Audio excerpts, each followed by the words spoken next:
बरगड़ धनु यात्रार धूम गतकाली तृतीय दिन में गोपपुर साजुथिबा अंबापाली उत्सव मुखर हो उठी। श्रीकृष्ण आसिबा परे खुशी अधीर हो पड़िछंती नंदराजा जशोदा एवं गोपपुरवासी। बालकृष्ण को देखा नंद भवन में भिड़ लगी रही। आहाम नंद कोले गोविंद गीतर ताले ताले हजि जाउछंती महिला और पुरुष। कृष्ण को धरी नंदराजा और जशोदा गोपपुरवासी नगर भ्रमण करुछंती। एपटे हाथीपीठरे नगर भ्रमण बेले नियम खिलाफकारी अर्थदंडरे दंडित करिछंती महाराजा कंस। सांगरे अछंती महामंत्री सैन्य सामंत। मथुरा नगरीर प्रजांक सुख दुख बुझिछंती।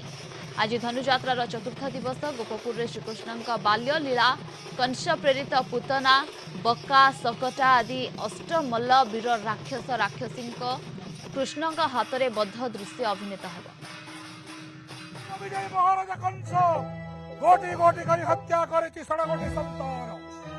सप्तमकर पर संतान अदृश्य हो जाइछि।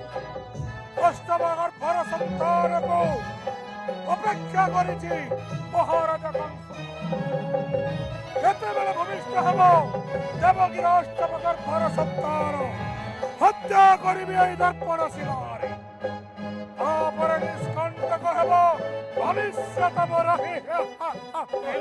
16 पुत्र आम सम्मुखरे होइले निधन। सप्तम पुत्र जे होइला अदृश्य। आउ अष्टम गर्भजात संतान जेते बेले जन्म हैला निशार्ध रजनी रे सेही समय गोलक बिहारी विष्णु आविर्भाव हेले।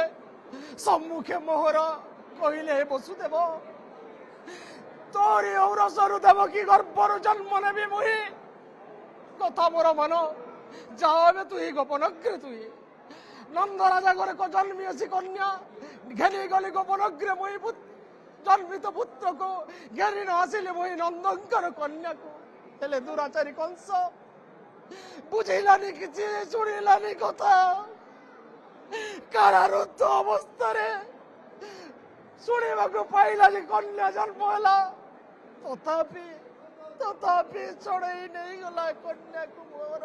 मोर ज्येष्ठ भ्राता कंस जे कि देवकी गर्भर जो 8टी संतान जन्म हेबे अष्टम गर्भर संतान हाथ में मृत्यु अच्छी बोली से जानी दैववाणी होता। आज अष्टम गर्भ संतान को नेबाई से आसी किंतु से अष्टम गर्भ संतान जे कन्या थिला आ से शून्य उभे गला भविष्यवाणी करी गला जे माने तांको जे मारिबो से गोपर बढ़ुची बोली।